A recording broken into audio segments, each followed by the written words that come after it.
Good morning. Yep, it's coffee time. So today, while we get started, start the kettle so long. There's so much that goes into brewing a great cup of coffee, and been thinking about this for quite a while. And what I've come to the conclusion of is I can go through all the brew methods, I can make them all for you, which I probably will do. But I think there's some principles that we need to really understand before we get into making a really good cup of coffee. For me, it's more about the consistency from day to day than it is about necessarily trying to create the best cup of coffee I've ever had, because over the last 15 years never been able to get that perfectly down, but there are moments where the coffee comes out outstandingly, and so I've come up with a way to create the consistency from morning to morning so I can enjoy my coffee.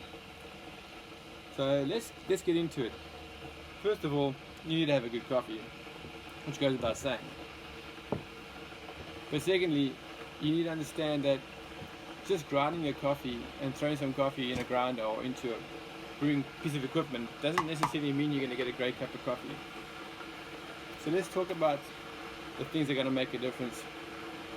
We've got your temperature of your water, where we want it to be around 93 degrees to 98 degrees, depending on what you want to do. You get your amount of coffee to water. So this is a very interesting fact that people don't really pay attention to. I like to use 20 grams of coffee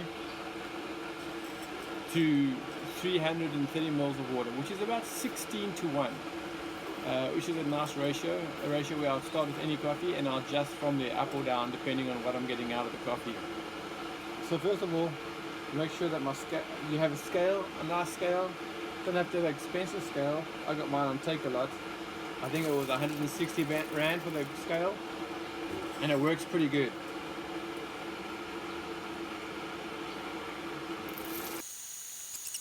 So once you've got your ratios right, the next thing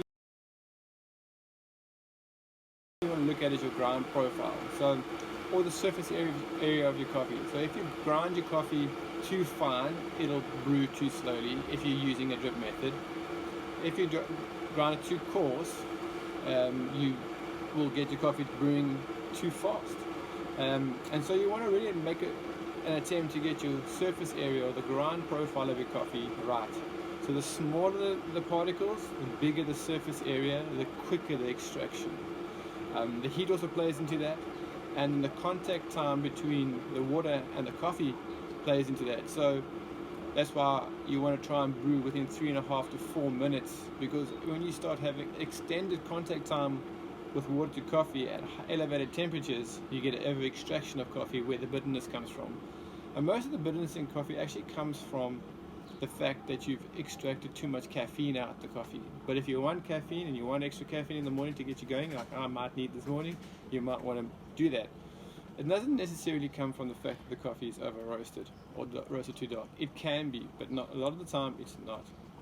Another thing to take into consideration is how light or dark your coffee is, because depending on the lightness or darkness of your coffee, the coffee will then obviously extract faster or slower. Conversation for another time. I'm quickly going to grind this. I can't speak and grind. I'll probably speed it up.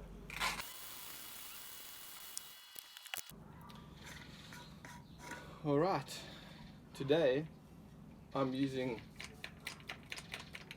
what we know as a clever dripper. It's a very clever piece of equipment.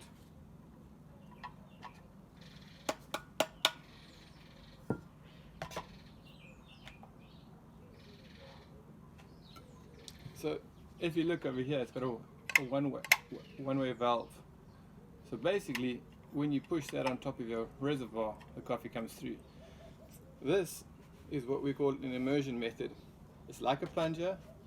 The difference is it's got a filter paper in it, and it makes the coffee a lot cleaner. So with this method, what you want to do is you're going to pour the coffee in, and you're going to let it sit for like 2 to 3 minutes. Therefore, you can actually manipulate your brew time. So if your grind profile isn't the 100%, you can manipulate it a bit more with a clever dripper. So for instance, if I know that the grind profile for my last brew ran a bit fast, I can let it steep a little longer and then place it on my carafe and get the desired time I want for my coffee. So let me quickly get into this. I'm desperate for a cup of coffee this morning. And obviously if there are any questions, you can pop us a comment, I'll reply, and I'll also probably put my details in the link below, and the video will be in the bio on my Instagram page. Okay guys, I'm going to brew so long. So what I've done is I've boiled my water. I haven't one of those fancy kettles that tells me how hot it is. So I'm guessing it went to boiling, so it probably went to 100 degrees, but it's sat now for maybe 2 minutes, which will bring it down to about 95 degrees. I'm not too worried whether it gets too hot or not, based on the fact that when you pour it in to your coffee is probably colder, your brew equipment's colder, so it'll bring the temperature down straight away. Okay, so now, my last video, I got a comment from a friend of mine called Zane Madison. You'll probably see his comment in the YouTube video about my bloom time.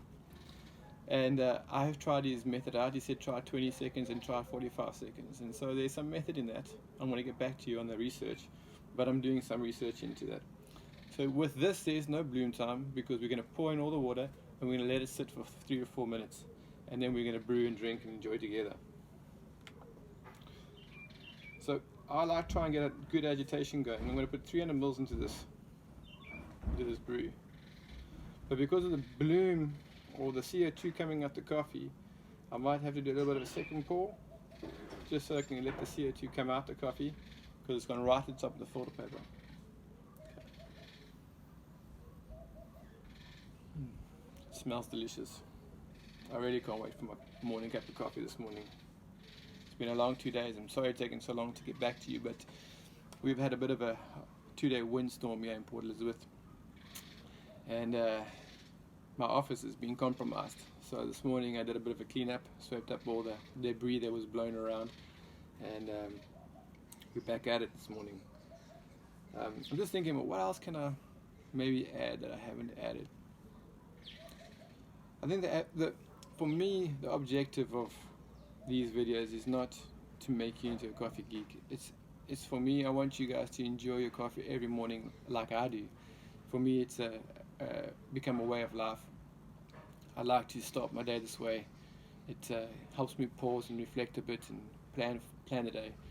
It's probably my most enjoyable cup of coffee. It's not necessarily the best quality coffee from the best farm, washed or processed in the best method. It's just the fact that it's my moment that I take every morning just to get myself back in that space to appreciate coffee. And so I want to try and convey that to you guys. This is what I do really every morning.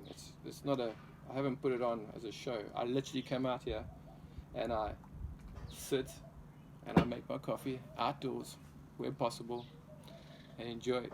So the things I want you to take home from this video are that you want to get a scale. It doesn't have to be expensive. You want to be aware of how your coffee is ground, so you have the right surface area, and you want to be aware of the temperature of your water to a degree. You know that a kettle boils at 100 degrees at sea level, and so you want it to be around that 95 to 92 degrees.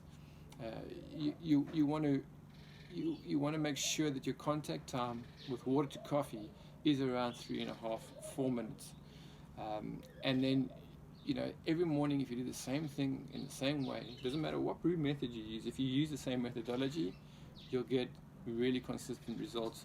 So tomorrow morning I'll probably do a video on a drip, and you can see my approach to drip.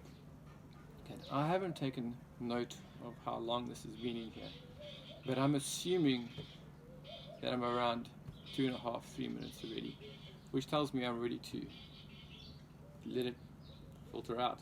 So I'll make sure it's really nicely in the shot. I hope that's in the shot for you guys. Maybe put it over there. And I'm going to let it drip through. So you can see the coffee's still stuck in here. And we're going to brew. And while that's extracting nice, here we go.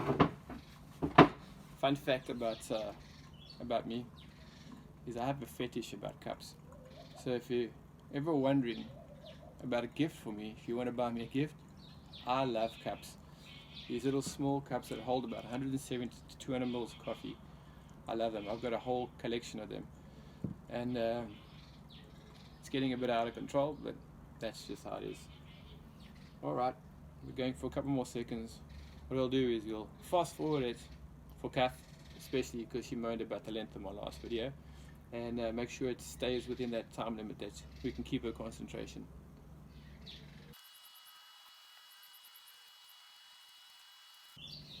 Okay, so another handy thing about the Clever Drip here is that as soon as you pick it up, it stops the water from flowing, so there's no mess. I don't know where you can buy these at the moment. I'll do some research, and if I find a place where you can buy them, or if anyone knows where you can buy them, let me know, because they're a great piece of equipment to have in your house. Alright, cool, so here we go. I'm finished making my coffee. Again, you see 2 cups. Every morning my lovely wife has to get a cup of coffee. It's something I like doing. It's a way I express my appreciation for what she does for me. It's a small thing, and I know she enjoys it. So let me pour this coffee out and say goodbye, and I hope you guys have an incredible, awesome day and enjoy this video. And maybe tomorrow we'll do something a bit different. Maybe we'll do a Turkish coffee. Maybe we'll do a mocha pot. I'll think about it and I'll let you know. So guys, I hope you enjoy your coffee as much as I do this morning, and that you get some great results. Please share with me if anything I've shared with you helps or not. And I'm happy to give more information if I have and I can help. Have a great day, guys.